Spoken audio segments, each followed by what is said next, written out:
Welcome to this review of the all-new BMW 1 Series. Today with a smaller engine, because so far we've driven the M135i with all-wheel drive.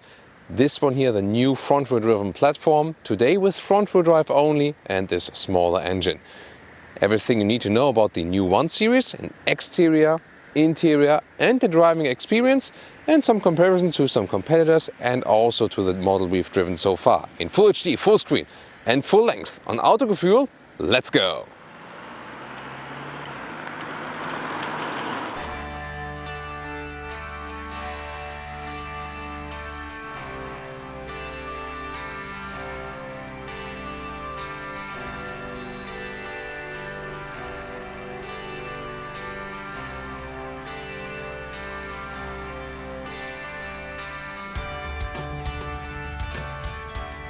In the front here, the new face with the big BMW double kidney here with chrome frame around. This one is the Sport line, so already some sportier parts as for the visual stuff, also in the lower area and so on. It would start with halogen lamps as for the base model. Optional, you can get LEDs. Those ones are even the adaptive LEDs, which move a little bit then at dark, in darkness. It's really helpful. And again, with modern daylight signature, this is very beautifully done. And also they are way more horizontally drawn. And the car is also 3 centimeters wider, so indeed it has a bigger stance on the road. Although the front hood, you can maybe already see it here, is shorter than before because they moved it here to transverse mounted engine only and also front-wheel drive. Front-wheel drive platform. Well, of course, you can still get all-wheel drive models if you like. Well, I said it's 3 centimeters or about an inch wider, but here the length is approximately the same, 4 meters 32, 14'2" or 170 inches. So hasn't changed much here as for the comparison predecessor and this one then. Wheels come from 16 to 19 inch. Those ones are 17 inch. I think it's a good compromise between comfort and already a nice look. Here, of course, with winter tires, the wheels look always a little bit smaller. With summer tires, they would look bigger. Then some Vortex generators here at the side mirror pads. Mineral gray is the color for today. And we also have today those black frames around the windows. Here in the Sport line, you could also get them in chrome if you want a more elegant look. Compact hatch style, definitely. Dropping line here, dividing in light and shadow just under the door handles, and you can see again how short the front hood has become. Design was in the side profile. Other than that, it's not too big of a difference. Hofmeister King design element right here at the rear, and yeah, quite some nice strong shoulders also in this place. In the rear, I think the car really gained in this generation because here the tail lamps, they are drawn horizontally, looks a little bit sportier. Then again, black design element in the Sport line in the lower part, and although this one here is a smaller engine, real exhaust pipes and indeed on each side, and that's a nice and honest design as well. As for suspensions, by the way, you get a base suspension, then you can get an M fixed sport suspension 10 millimeters lower, or an adaptive suspension. The latter one we also have built here today. What about engines? So far we have a petrol side 118i, 1.5 liter 3-cylinder petrol engine, 140 horsepower. Then the M135i, 2 liter 4-cylinder with 306 horsepower. Then on the diesel side, 1.5 liter 3-cylinder 116D with 116 horsepower. Then you have the 2 liter 4-cylinder diesels, 118D, the one here today, with 150 horsepower. And the 120D with 190 horsepower. Small engines, so the 3 cylinders are mated to either 6-speed manual or a 7-speed DCT, dual clutch transmission by Magna. And the bigger ones are then 8-speed converter automatic gearbox by Aisin. So for the 4 cylinders, and the big horsepower specs always come with those. Yay! And unlike in the Golf 8, we still have hydraulic struts here to keep that hood open.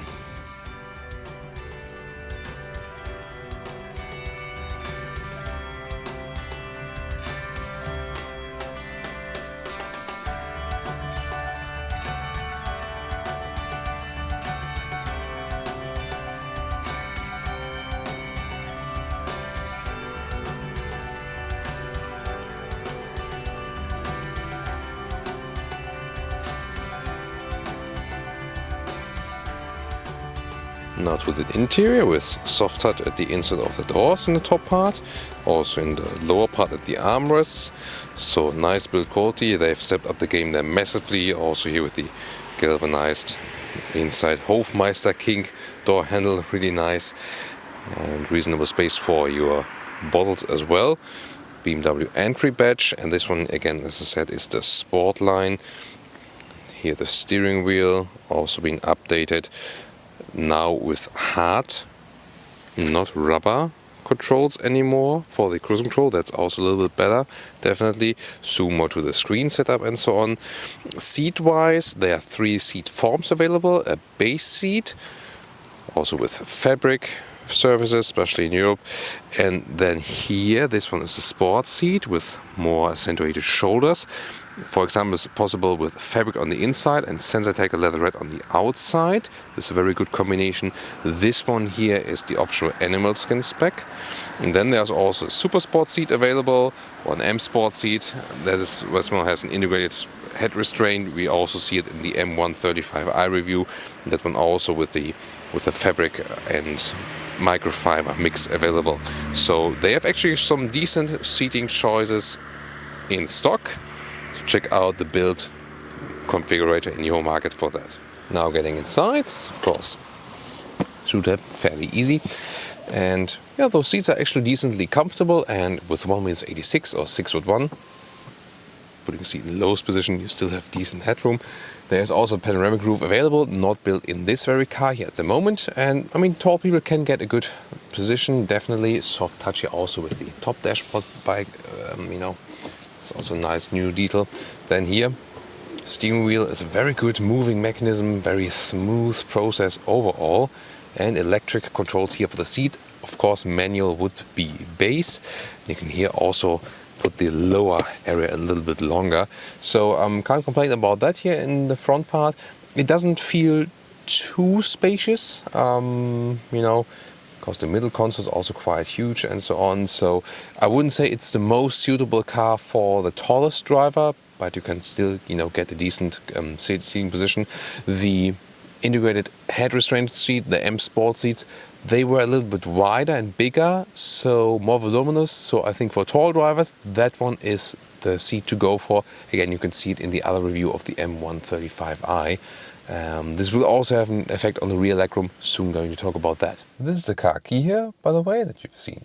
That one, slim and light. And the basic overview now is really way different than in the predecessor. So first of all, the quality materials, this really stepped up the game. In metal knurling, volume knob, really cool. The climate unit here is still manual. You can control while driving, just not the AC button. For AC on and off, you have to go to the AC menu and then click it here in the screen. And that's a little bit annoying, I think. Then this new screen, widescreen format, also digital instruments, but that will not be the base setup. The base setup would actually be 5.1 on the left side with analog gauges, and then on the right side 8.8 inch, so a little bit smaller. And this one then 2 times 10.25 inch, the top setup. Again here soft touch everywhere, good materials. Those inserts here can be also bought with different styling, and this one here the rather dark and subtle styling. Horizontal air vents right here. Then the steering wheel, left side for the cruise control. We don't have the adaptive cruise control here, but you can get it as an option. Right side here for the voice input button if you don't say hello BMW, or for the volume control, for example. And also shifting pedals. We have here at this, very nice compact steering wheel. Heated steering wheel is also a very nice option. Zoom more deals to the screens. In the lower area, we have an inductive charging pad for your phone. That makes sense because Apple CarPlay is wireless here. Then USB charger, USB-A. Cup holders, non-adaptive. Then this shifting lever here next to some driving modes, and still not only touch with the screen but also this control knob. We can also write something like in address names if you don't use the voice recognition. And last but not least, this armrest, very well attached. You can open it with some space below, and also a USB-C charger then. So starting that engine, you can see all of the digital instruments. RPM go counterclockwise, and the reason for that is that in the middle part then you have still space for your GPS info, for example. And you can't change too much around here, but it's actually just useful how they have arranged it. And a nice and useful option is this head-up display with speed, current speed, allowed speed, and you will also get some GPS directions and crystal clear, as we know from BMW. Now a close look at the infotainment system. Again, I can control it from below, like this then. So while driving, that's of course a little bit better. Here the visualization is really cool, and the software of the BMW GPS systems, they have led me the best so far. Never had like, wrong turn or something. Really cool. Then also with touch is possible too. Car information, for example, here also with the driving information, journey data. That is even a little bit better than some figures I give later. So this you can also reach 5.4 if you really, really try to drive more economic. So that is where the diesel also plays a nice role here later on. And then you can also connect your phone normal with Bluetooth, but what will also be possible is of course the Apple CarPlay. Android Auto is not available for this car here, not for the BMWs in general.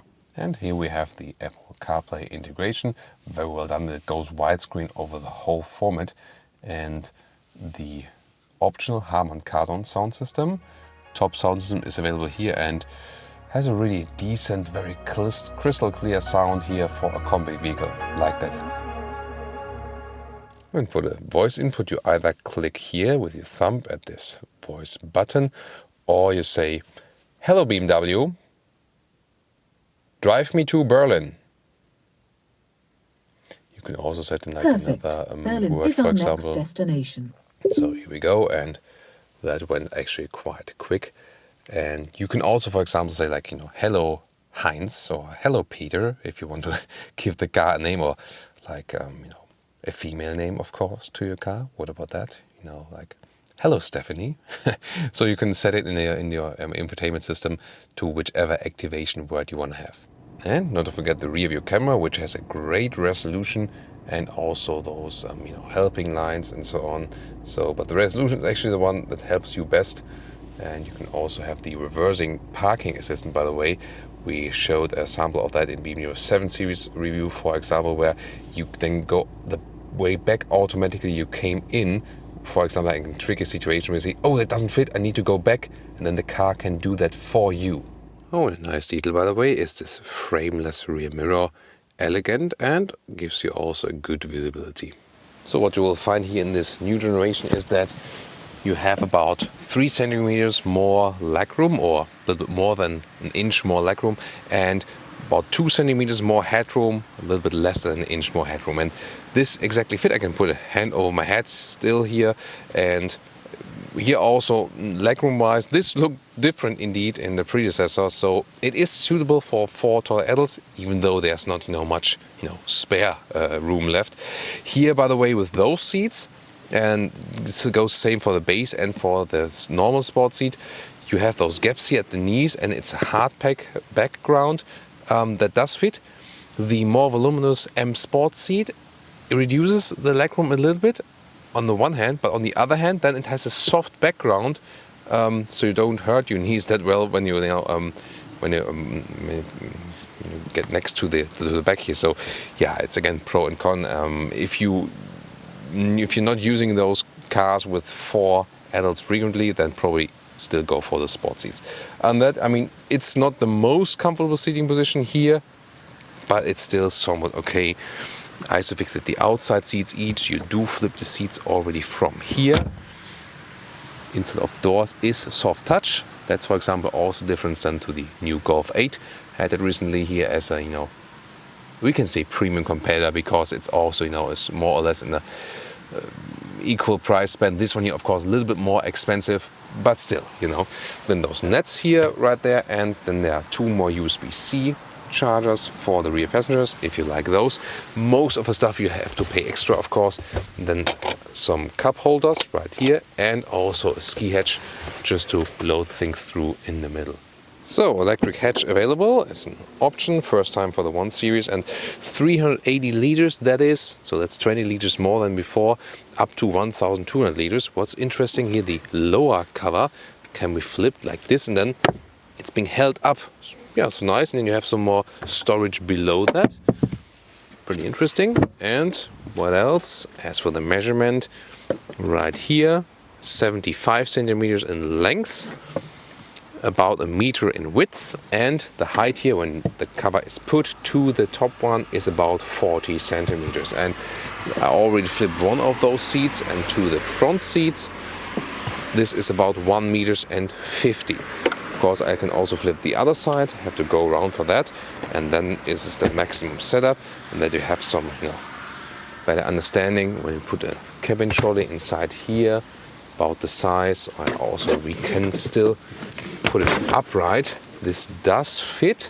Let's see if we can also close the hatch still. Yeah, that works.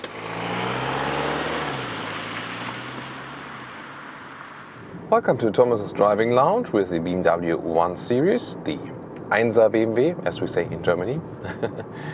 And we'll give you some city driving, also some motorway driving and some countryside. So all the different aspects of this vehicle.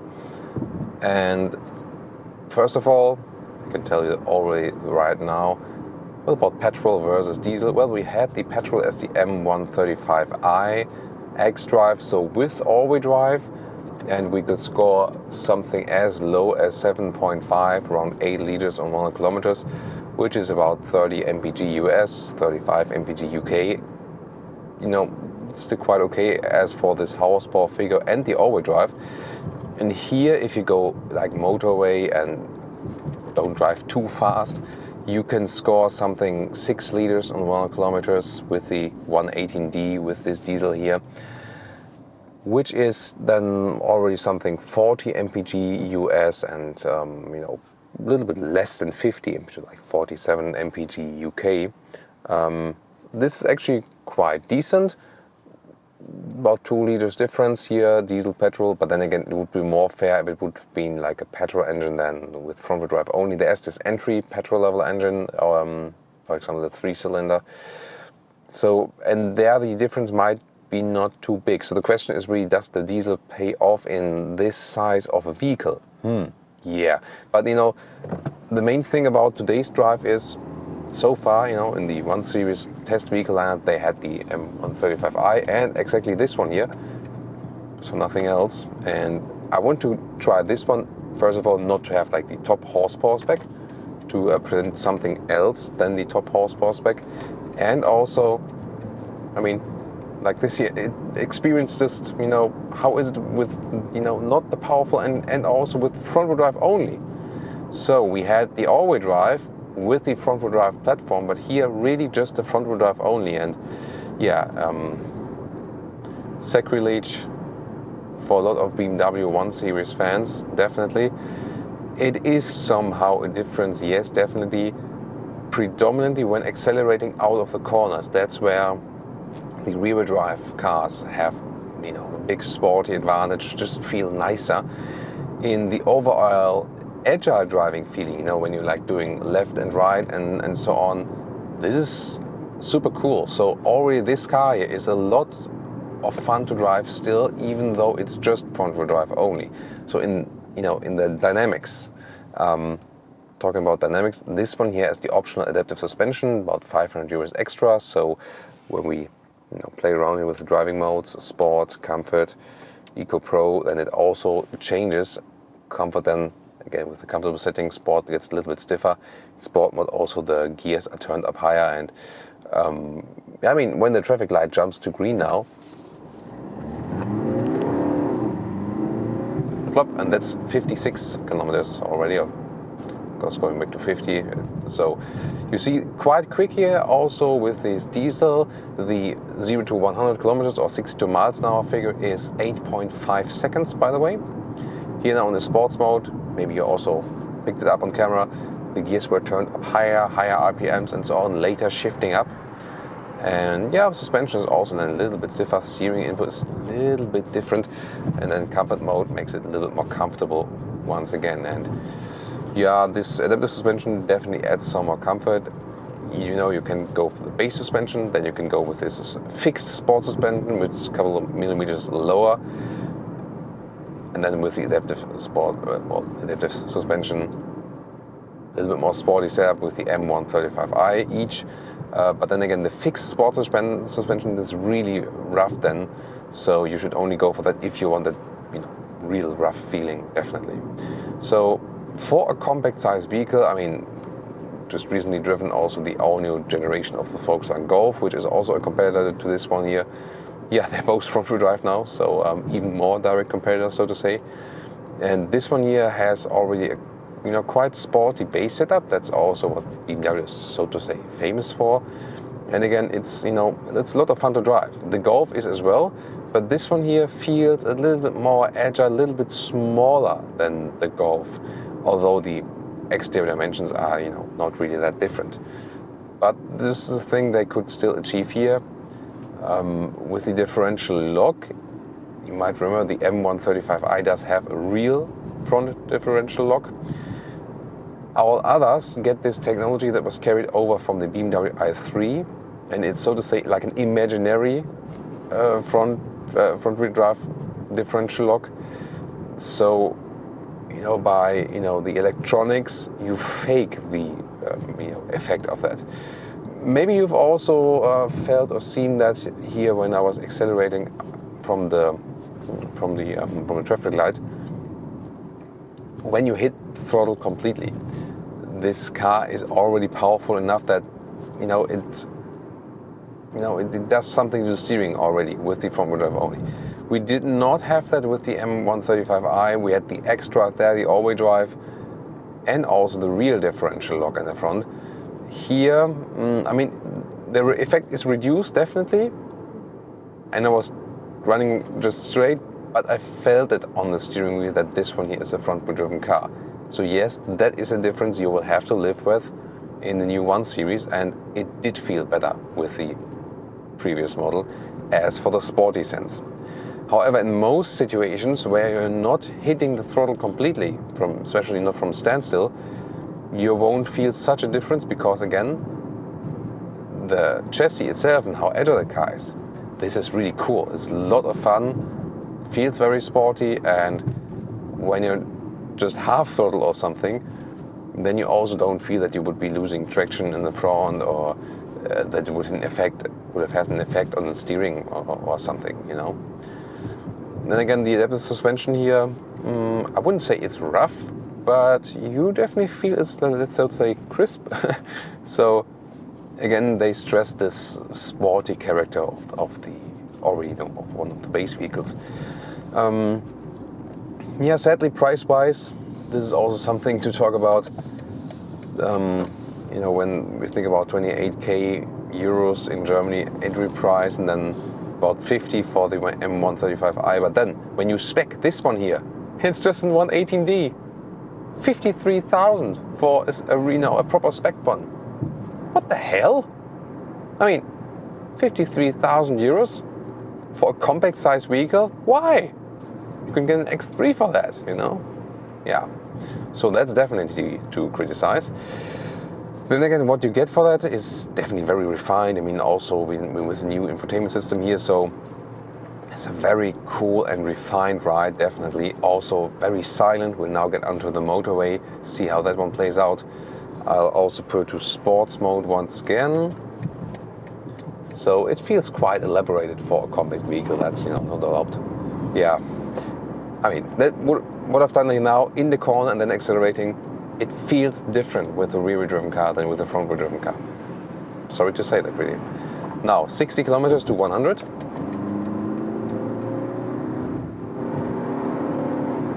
Plop, that's it. So see, you won't lack any power with this engine. This is actually, let's say, right-sized for this car. This 2-liter 4-cylinder diesel. Not sure about the 1.5 3-cylinders. Can't comment on that yet. And also the automatic gearbox is doing a great job. So really, really nice done. The 8-speed converter or auto gearbox supplied by ASIN, and the 7-speed. Whoa, that's a lot of sun. So I have to use the shade if I'm on. So, and the 7-speed DCT, which is built for the smaller ones, for the 3 cylinders each. That one is not from ASIN. This is supplied by Magna. So let's see now at 100 kilometers or 62 miles an hour. It's perfectly silent. So yeah, very good noise insulation. That's also something that has been improved. Then we also have the cruise control. You can set it here on the steering wheel. And really very stably also when I'm doing lane change and about 100. That's pretty cool. And wow, the car feels very agile. The steering feeling is also good. Not too much of a dead zone or something. It doesn't feel too natural, let's say it that way. Yeah, a little bit artificial, so to say, but still, you know, fun and somewhat precise. What's going on here? So I accelerate just a little bit that we get in front of this car. And wow, yeah, that's a lot of fun, you know, doing the lane changes here at some speed. And yeah, it's a really cool, very well balanced vehicle. That's probably the thing I like most. Also good view to the head-up display. I can also check my speed. So yes, front-wheel drive only has an effect. So this, you know, if you had a lot of fun with a rear-wheel driven predecessor and think, you know, yeah, I want to have the new generation, like, oh, nicely done here in this roundabout, by the way. Oh, a little bit of squeaking tires. I mean, but that again shows. Just move the key here. It doesn't fly around. So that again shows what the car is capable of. And you know what you want, you know, from the car. Probably wouldn't do it in the Golf. Whoa. A little bit slick here as well. Yeah, those winter tires are also not hooking up that well as the summer tires, definitely. But again, a lot of fun to drive with this car, although it's front-wheel drive only, but you do realize it when accelerating out. So if this sporty accelerating out feeling is very important to you and you go for this new generation, then you should probably end up with an all-wheel drive model. But that we have already experienced when you have one of the all-wheel drive models, takes away, let's say, power from the front wheels to the rear wheels, and then you have more balanced feeling. You don't have this strong front wheel drive bias. And I mean, then if you have the M135i with the front differential lock, so I did, you know, I was really different than with this top sports model there. That really didn't make you miss the rear wheel drive. Now driving it really front wheel drive only, it does miss you, you know, make you miss the rear wheel drive somehow, because there was also something special here with the 1 Series that you could get some of the low horsepower specs and still, you know, have a really fun and sporty vehicle. And now it's rather the case when you go for one of the high sports spec and so on, and yeah, what about that? But still, you know, we have to discuss that, no doubt about that.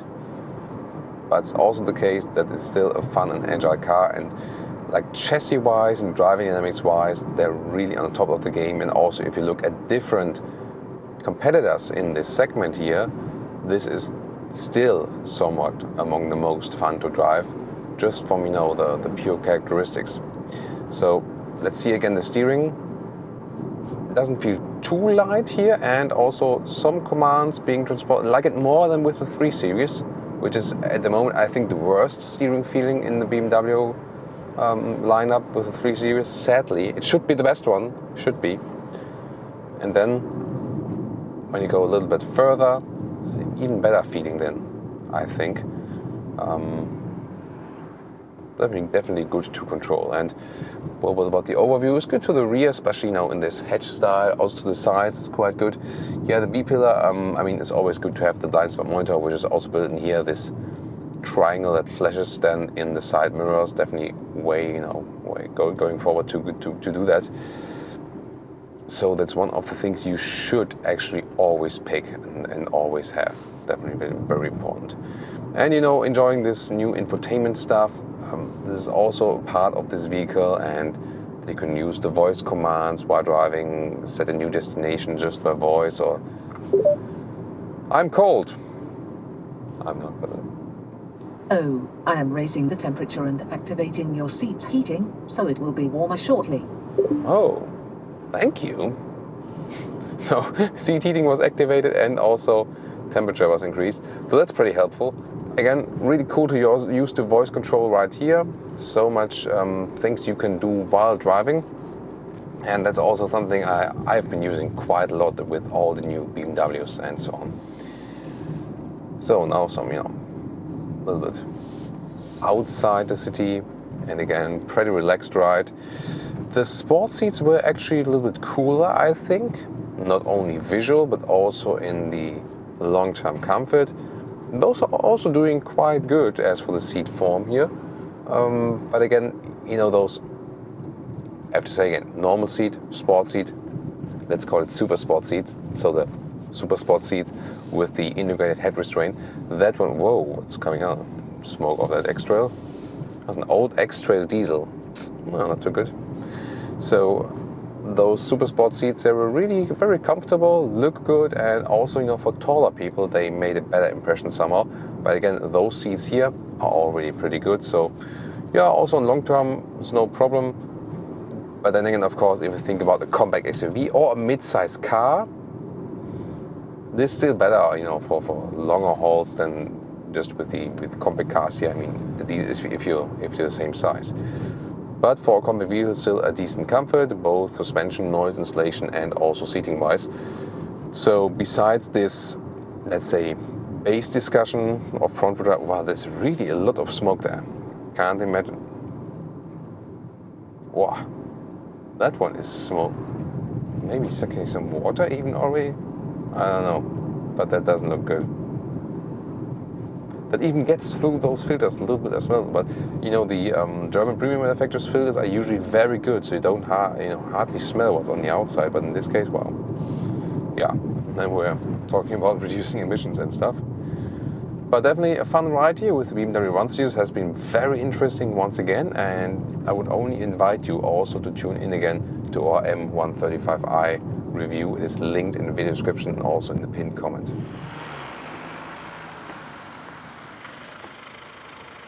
And now to our conclusion for today with the all-new BMW 1 Series. Well, as for the exterior, I was splitting a little bit in love or hate. I think actually, it's quite nicely designed for a compact hatch, but there was also a lot of criticism, especially with this, huge front grille. And yes, of course, proportion-wise, the front hood is not that long anymore. That is maybe a negative point with design, but then again, it's positive with the rear legroom, for example. That was also one of the reasons why they moved it to the front-wheel-driven platform, because you can use the space a little bit better then. Yes, driving-wise, the rear-wheel drive does miss, especially if you have a front-wheel-driven only model. If you have one of the all-wheel drive models, yeah, it doesn't make such a big difference, because you have a lot of torque on the rear wheels and so on, especially in the strong M135i model. You don't lack any power or fun or so. Yeah, power itself, that's also here enough even with the 118D, but it is definitely a characteristic change if you don't have the rear wheel drive and you have the front wheel drive only here. Yes, it's somehow less fun as for accelerating out. However, chassis-wise, suspension-wise and so on, the normal agile driving feeling is superb. Maybe even a little bit better than with the previous generation, because they have worked on that, of course, suspension setup, and also with the chassis a little bit stiffer than before. So that one is very well done. So it is still very agile to drive this car and is one of the sportiest and most fun in this compact hatch segment. That's still the case. And of course, a big difference in the interior, way better as for the quality of materials. Big step forward if you compare to the predecessor, and also this top new infotainment system, if you go for that option, offers you more choices, natural voice input and so on. And then of course more space in the interior. That's also one of the pro points. Yet again, pricing is a little bit ridiculous, 28 to 50k. Think about entry model or one M135i, but even this model here can be brought, as I just said in the driving part, to about 53,000 euros in Germany, as an example, when you pick all the extras inside. Already the automatic gearbox is more than 2,000 euros extra and so on. So yeah, That's, you know, gets a little heavy on your pocket. So if you think about that and maybe see if you can get a better price performance deal, maybe with one of those 1.5 liter 3-cylinders even. Let's see and test that one at a later stage. So please, now your feedback to this new 1 Series today here, and also tune in to the M135R review. See you there, or also at one of our new reviews. See ya, bye.